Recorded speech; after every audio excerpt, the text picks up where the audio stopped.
High friends, आज म लाइफमा फर्स्ट बगिया बनाइरहेको छु। हेर्नु सक्नुहुन्छ तपाईँ। त्यो मैले चामलको आटाको पिठो बनाएको छु अनि यो चाना दालको म बगिया बनाएको छु। सबै कुर्तीको दाल बनाउँछ र सब्जी हालेर बनाएको छु। फर्स्ट टाइम चाना दाल हालेर बनाइरहेको छु। हेर्नु बगिया।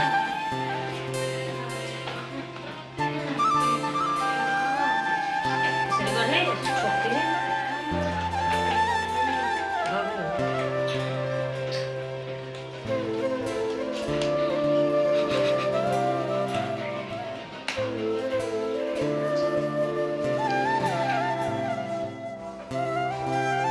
साथीहरू हेर्नु, मैले मोमोको भाँडामा चाहिँ बगिया बनाएँ।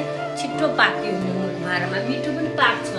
मेरो घरमा मम्मीहरू बन्दै हुनुहुन्थ्यो, सासूहरू मोमोको भाँडामा धेरै राम्रो पाक्छ। मैले ट्राई गरेको साँच्चीमा धेरै राम्रो पाक्छ। हेर्न सक्नुहुन्छ कति राम्रो मोमोको भाँडामा भइसकेको छ बगिया।